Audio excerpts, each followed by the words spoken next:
Bismillahirrahmanirrahim. Assalamu alaikum viewers. Live from the studios of Lahore Garrison University Television, this is Talha Farooq and you're watching program Guest Star.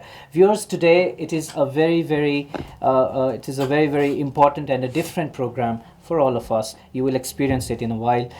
The importance of this program is actually evident from the fact that we have a very special guest with us today, and it is my huge honor and pleasure to welcome in our studios Mr. Ahmad Dabagh. And viewers, there have been many few instances like this when we have to cut short the introduction because there have been so many achievements, not only from religious point of view but also from academic point of view, and for that reason our team had to cut down a lot of stuff, but we will come across all those achievements and all those things during our interview. First and foremost, we welcome you, sir. Thank you so much for taking time out of your precious schedule, out of your very busy schedule. Before starting the interview, I would want you people to know what he has been through all his life. Mr. Ahmad Dabagh has been the principal of UK Academy of Islamic Sciences, and he has been a director of Wise Life Academy. He has established several institutes at United Kingdom, in Pakistan, at Bangladesh, and many other countries across the world. There is as if we talk about the charity work that he has been doing, there is the Dabagh Welfare Trust. They conduct different eye camps. There are problems related to social life of people, and this trust does not work in just one country. It works in many countries across the world. And academically speaking, he has studied at University of Salford, Manchester, and University of Central Lancashire. He has studied public service, he has studied business administration, he has studied business finance, and of course he has had a master and a strong grip over the knowledge of Sira, Deen and Sanad and many other things. So you got an idea that this program is going to be multi-dimensional, and we welcome you once again, sir. Thank you so much for taking time out of your schedule. MashaAllah, it's a pleasure, MashaAllah, to visit the university and to meet the students and also competent people like yourselves, MashaAllah. Thank you so much. Thank you. Coming from you, it is a huge compliment for me as well. We are going to start, viewers, from the questions. Sir, we are going to start from the questions which the students actually asked in today's session. Viewers, Mr. Ahmad Dabagh was here today at Lahore Garrison University for a session, and he has been conducting many sessions around different colleges and universities. So there is a list of questions that the students are actually concerned about. So we are going to start with those questions, in fact, and we'll come to more academic kind of questions later on that I and our team have compiled. But we want to address the concerns of students first. So, sir, first and foremost, tell us, one of the students was asking that how can I improve my personality, and what points are necessary regarding this. So, in other words, it was a question from one student, but how can the students overall change their personality or work on their personalities? Right. Firstly, one should know that what does a personality consist of? Because if they don't know that, then they won't be able to know how to improve it. If they are not aware of it, how will they improve? Exactly. So if, let's say, you do not know there's something wrong with the fridge or washing machine or TV, how are you going to fix it? So firstly, let me just very briefly cover the 5 components of human personality, and then one can have a better idea how to fix or how to improve it. Human being consists of 5 elements or 5 components. Okay. Its power source and its life and energy is called spirit, the ruh, actually, you may say. Secondly is the body. Yes. You may say the 7 organs, the hands, the feet, the eyes. So this is one second aspect. Third, so this is the physical actually existence. That's the spiritual personality. This is physical existence. Thirdly is the mind, the brain, and all kind of whatever to do with the mind, conscious and the subconscious. So the mental self. So spiritual self, physical self, and then mental self. Yes. Fourth is the heart. which is the moral self, Okay. morality, the values, they are there in there. And the fifth is the something called nafs or soul, which we can say is the emotional self, the emotions, All the right. seat of emotions of human being. So if we cover five of them, that is called human complete personality. So if a person wants to improve the personality, so firstly they need to have a purpose of existence or a purpose in life, a purposeful life. So they need to find why are they here, for example. If they won't have actually any purpose or objective, so how will they improve, why will they improve? So once they know that why we exist here, why we are sent here, then they can start improving meaning that there's a way to improve. Let's say a person who wants to improve their physical aspect and physical self, the meaning the eyes, the hand. Let's take example of one of them, tongue. A person wants to improve their tongue. Now the tongue is used in speech for negative and positive speech, For both for aspects, both yes, aspects. yes.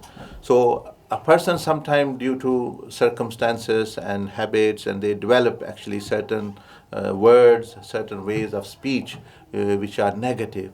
So my tip for the young man who is asking, that we have a full system, but the method is that you identify, for example, two, three, four things which I say are not good. So for 30 days, a person avoids them very intentionally and holds oneself accountable strictly, because 30 days it takes to develop a habit or erase a habit, or actually you may say. So they can start actually then the improvement on that. Then actually they can work on their eyes, their hands, their feet. Then they can move to their mind, actually how to avoid negative thinking and how to adopt the positivity. Then they can work on the heart, the moral self, and to adopt. So meaning, like the medical science, this is also a science. So a person should actually refer to the experts, and inshallah then they can improve. Basically, as a tip, they are asking having a purpose of life Okay, number one, in life, yes, yes. and secondly, the in a two sentence, in a nutshell, that do not harm anyone or yourself with all your personality, and benefit everyone through your personality. But Then that is, ultimately the yes, personality yes, will be improved. So yes, basically, inshallah. that's quite a different and new way of looking at life, viewers and students, if you are watching, that spirit, body, mind, heart, and emotional self.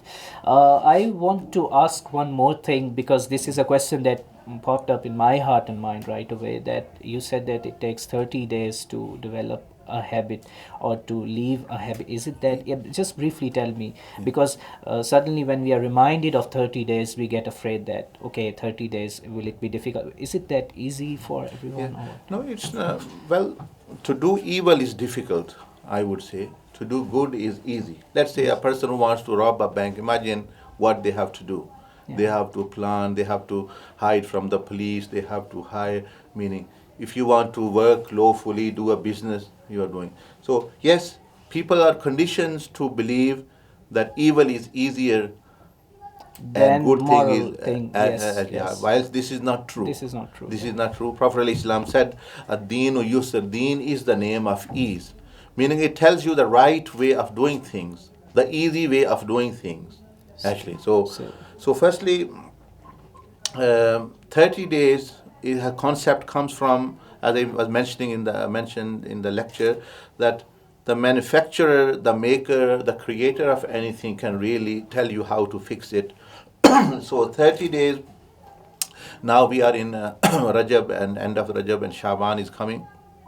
Allah subhanahu wa ta'ala, to improve our personality, has prescribed a 30-day, 29-day prescription in the form of Ramadan. yes, Because indeed. if I do something for 5 days, 6 days, it won't become my habit. Habit means that it have to sink in my conscious mind, subconscious mind, so that it becomes easier for me actually to do it. So rather, so you are practicing for 30 days and making your entire life easier. So it's an investment, and what you are doing is not harming anyone, not swearing at anyone, not deceiving anyone. So basically, Why you're not. should we? Why should one be doing that anyway? For example. So we are not supposed to harm anyone, whether it is through our words or through our actions or through our Yes. hands or anything. So thank you for addressing my concern. I was concerned about the 30-day thing that you mentioned. Coming back to the questions that the students asked, one of the students was also concerned about what is the personality according to Quran and Hadith. We might have found a little bit of answer to that in the first session, in the first question as well. But still, do you want to shed some light on it? That what is the personality in the light of Quran and Hadith? Yes. I think I have already given the answer to that, and Yes. that is more than sufficient.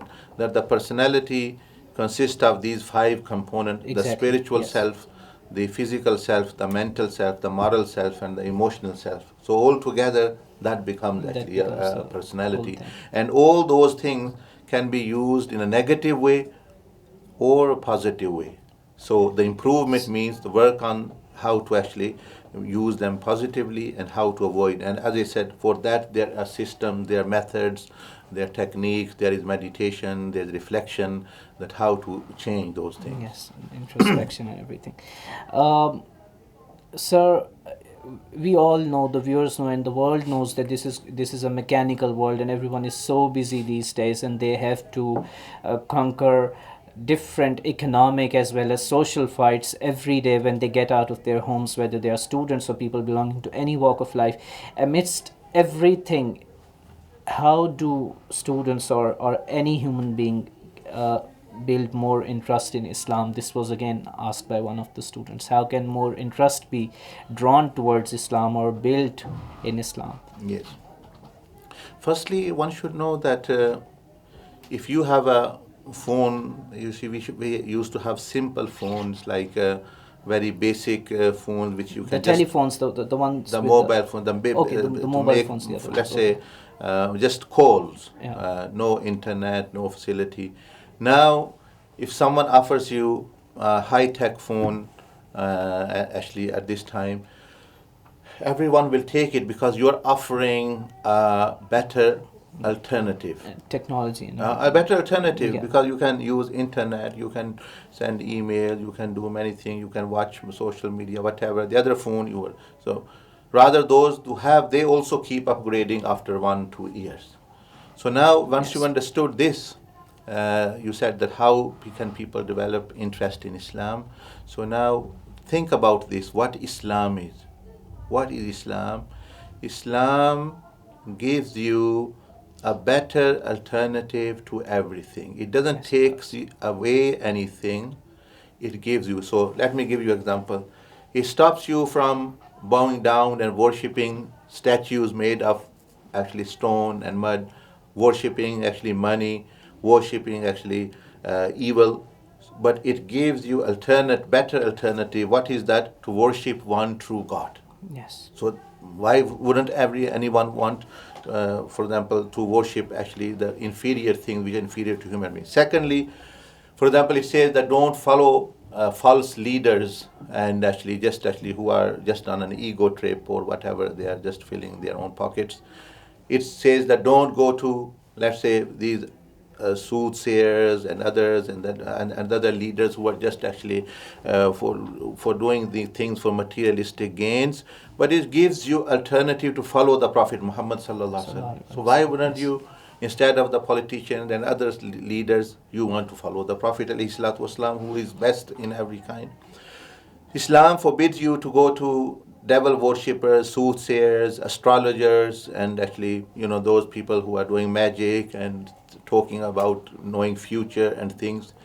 It gives you an alternative to connect to angels. The angels have the power. The soothsayer don't have the power. Everyone knows this Shaban is coming, Ramadan is coming. Yes. For angels come down with 1 year accountability and accounts that what's going to happen on the face of the earth and who is going to die and whatever. So they have the power and they have the knowledge. Yes. Not the shayateen or people sitting around. They don't know anything about themselves. So Islam says.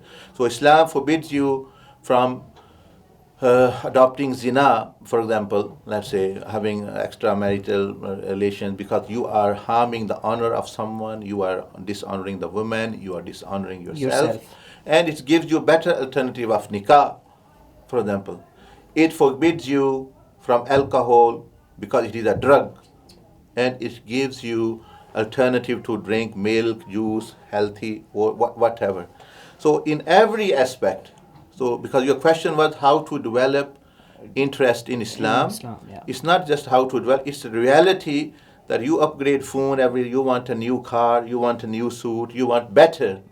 Why don't you want better for yourself from all dimensions? That totally makes sense. Huh. Yes, yes. So Islam offers the better and the best alternative for doing anything. And it makes our lives easier, as you Yes. said before. For example, simple thing as drinking water. So what do Islam say? Okay, you should have, for example, a clean water. You should thank Allah Subhanahu wa Taala that He has provided that with you. Drink in few sips actually, and etc. In a comfortable way, rather than just drinking ad hocly and then actually upsetting you. Islam, for example, if says that if you want to eat, do eat, but divide your stomach in three parts: one for fluids, one for solid food, one for empty. So from simple thing, from water to worshipping, it gives you better alternative to everything. If anyone has better alternative, they should come forward and say this. We have something better. Exactly. But it is not possible because Allah Azza wa Jal is the creator, and He knows everything, and He has sent the best alternative to everything. Yes. So there was all about the questions that the students were asking, and after the break, viewers, we will be talking about the questions that our team has compiled, and there are again questions. There are some questions related to academia and some questions related to the outer world, and we will come back to those questions right after the break. Don't go anywhere. This is Talha Farooq from LGU TV. You're watching Guest Hour. We'll be right back.